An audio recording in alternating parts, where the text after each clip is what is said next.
I'm interested in how societies deal with complex issues like global environmental problems. And in particular, I look at how organized science can inform decision-making to better protect the planet.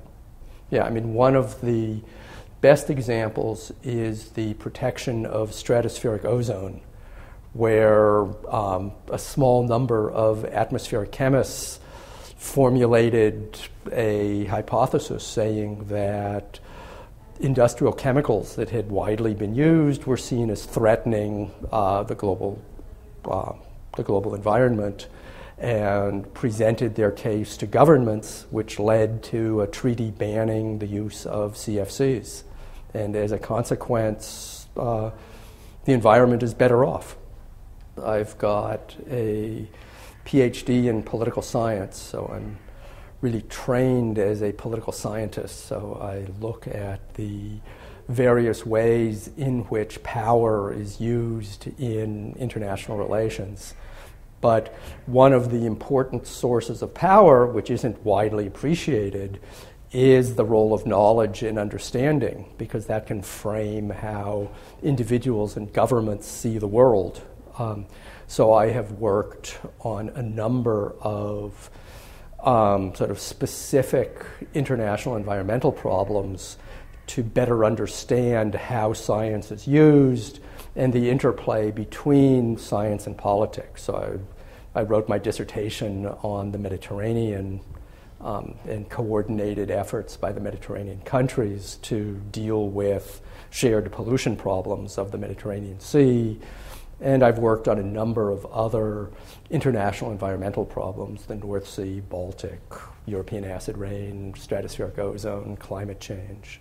And I've done some consulting for international organizations about UN reform to better deal with these sorts of problems.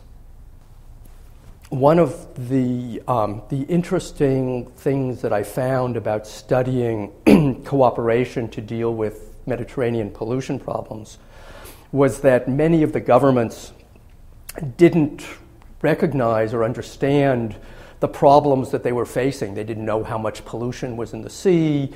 They didn't know what the sources of that pollution was.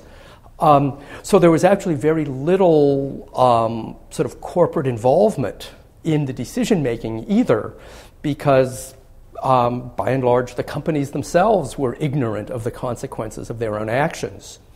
So what happened, and this is a good story, was that a number of the governments turned to the United Nations Environment Program to help them understand the nature of the problems they were facing.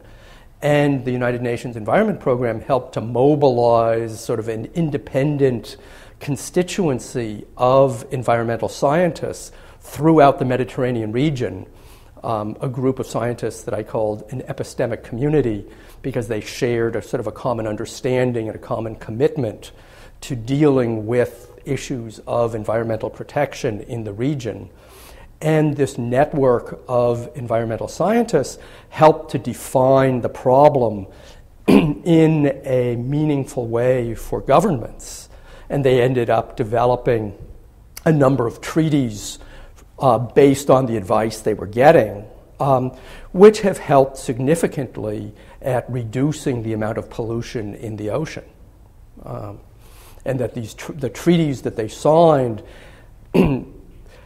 set pollution control targets reflecting the understanding of scientists about the magnitude of the problem, so that the legal solutions were technically superior to anything that the diplomats would have negotiated amongst themselves just based on compromise.